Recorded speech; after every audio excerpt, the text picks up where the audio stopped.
Au Brésil, moi je suis athée.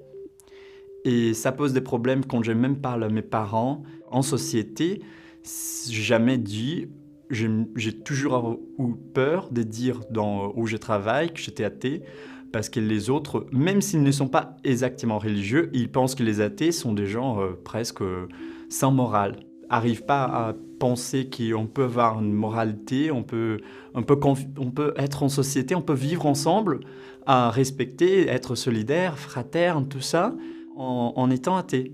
Ils pensent que la religion, elle est encore c'est qu'il faut pour vivre en société. Et ici en France, ça n'a jamais posé de problème. Quand je dis que je suis athée, c'est pas étrange. C'est pas étrange pour eux.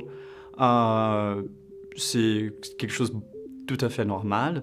Personne fait la liaison entre être athée et être une mauvaise personne. C'est qui est automatique au Brésil.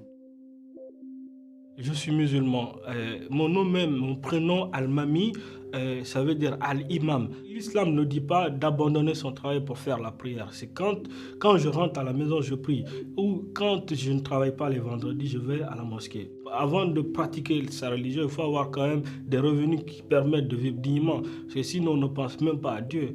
Parce que il faut penser à Dieu quand le ventre est bien rempli. Si le ventre n'est pas rempli, on ne peut pas penser à Dieu. Je pense que les religions cohabitent de façon pacifique en France. Il n'y a pas de guerre entre les religions. C'est vrai qu'il y a des politiques parfois qui sont que des boutiquiers de la haine, de la peur, qui surfent sur l'islamophobie pour en faire leur idée dans la mesure où ils n'ont pas de projet de société qui tienne la route pour le pays.